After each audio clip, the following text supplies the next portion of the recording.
এই মাটিতে গুন্ডামি করে ইলেকশন জিতানো যায় না। আর এবারের ইলেকশন মুক্তির ইলেকশন। বাংলার মানুষ মুক্তি চাইছে আপনার কাছ থেকে। মেয়েকে সুরক্ষিত রাখতে চাইছে, ছেলের রোজগার চাইছে, আমার সংস্কৃতি চাইছি। বাজার বন্ধ হয়ে গেছে, মানুষ জেনে গেছে আপনি কার জন্য করেছেন, কিসের জন্য করেছেন, কি কি করেছেন। আপনার কুষ্টি কুণ্ডলী সবকিছু আছে। জনতা এবার খুলবে 2026-এর নির্বাচনে আপনাকে চিরতরে বিদায় করে বাংলার মানুষ বাংলাকে মুক্তি দিয়ে ভারত মাতার জয় গান করবে। ভারতবর্ষের প্রথম সবচেয়ে বেশি কয়লা উৎপাদক রাজ্য আসানসোল বাংলাতে তৈরি হয়েছে, কিন্তু এখন আসানসোল সবচেয়ে বেশি পুরনো কয়লার খনি হিসেবে চেনে না, আসানসোলের কয়লা চোরদের জন্য চেনে। কমিউনিস্ট আর তৃণমূল কংগ্রেসের নেতৃত্ব ক্যাডারের কারণে আজকে চ্যাটার্জি বিল্ডিং পিছিয়ে গেছে, কাটমানি সামনে চলে এসছে।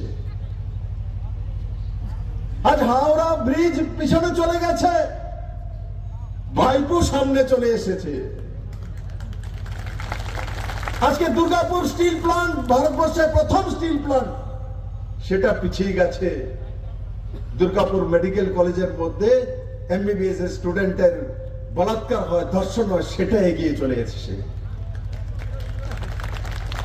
আজকে যে বাংলাকে সবচেয়ে বেশি জুট মিলের জন্য চিনত,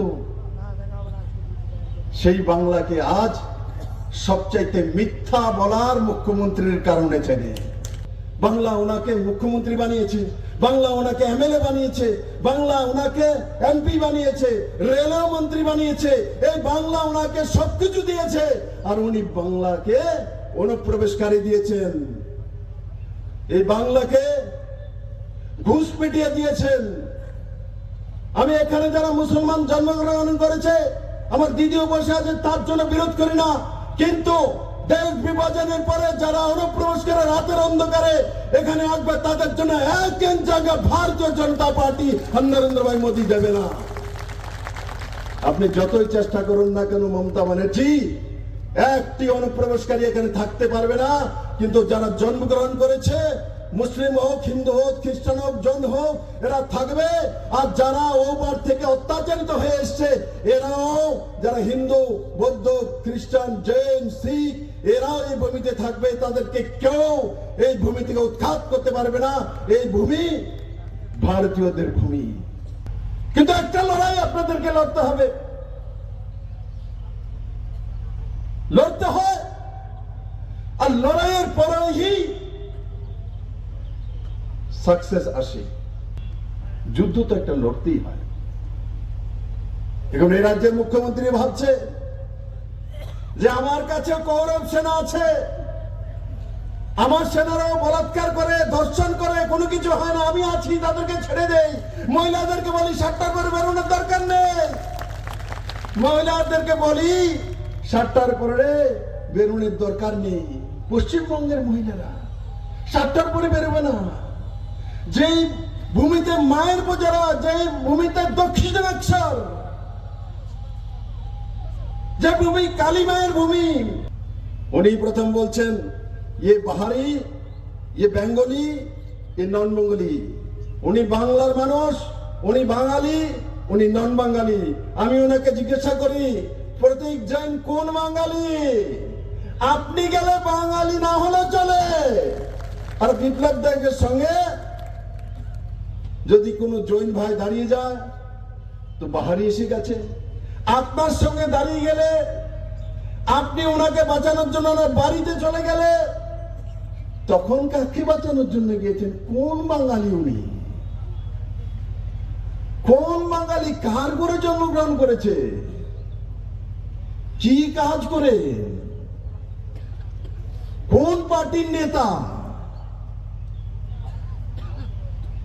ওই বাড়িতে পৌঁছে গেছেন। কারণ কি? ওনার ভাইপোর পুরা কুণ্ডলী, যত কয়লা চুরি, গরু চুরি, কাঠমানি, পাথর চুরি, বালি চুরি, সব কাহিনী সেই জায়গায় রয়েছেন মাপ পাবেন না আপনি। বাংলার মানুষ আপনাকে ছাড়বে না। ইডি তো আপনার যেটা করার করবে, সেটা ব্যবস্থা করবে, সেটা আলাদা সংস্থা, কিন্তু বাংলার মানুষ তৈরি হয়ে বসে আছে, জবাব দিতে হবে। 2011 সনে আপনি মা মাটি মানুষের কথা বলে বাংলাতে সত্তাতে এসেছিলেন, মানুষ আপনাকে বিশ্বাস করেছিল। তার বদলে মা মাটির বদলে কি দিয়েছেন? সবার মা কেড়ে নিয়েছেন, বলাৎকার করাচ্ছেন, মাটি ভাইপুর হাতে তুলে দিয়ে দিয়েছেন। আর মানুষ মনুষ্যত্ব বোধ আপনার কাছ থেকে বিনাশ হয়ে গেছে, বিনাশকারে আপনার বিপরীত বুদ্ধি হয়ে আছে। আজকে বাংলার মায়েরা নিজের ছেলে মেয়েকে নিজের কাছে রাখতে পারছে না। রোজগারের জন্য 5,000 10,000 রোজগারের জন্য বেঙ্গালুরু যেতে হয়, দিল্লিতে যেতে হয়, পাটনাতে যেতে হয়, ভারতবর্ষের বিভিন্ন প্রান্তে যেতে হয় 5-10 হাজার টাকা কাজ করার জন্য। কিন্তু আপনি তো সেই কাজটা করেছেন। আপনি আপনার ভাইপোর কাজ করেছেন, আপনি আপনার ভাইপোকে এস্টাবলিশ করেছেন। বাংলার মেয়েদের যে স্বভাব আপনার মধ্যে আছে, কিন্তু আপনি মুখ্যমন্ত্রী হয়ে বাংলার প্রতিটি ঘরের ছেলে মেয়ের জন্য করেননি। আপনি করেছেন আপনার একমাত্র ভাইপোকে এস্টাবলিশ করেছেন, ওনাকে রাজনৈতিক ভাবে এস্টাবলিশ করেছেন, ওনাকে আর্থিক ভাবে এস্টাবলিশ করেছেন। কিন্তু বাংলার বাকি সব মায়েদের ছেলে মেয়েদেরকে কে এস্টাবলিশ করবে?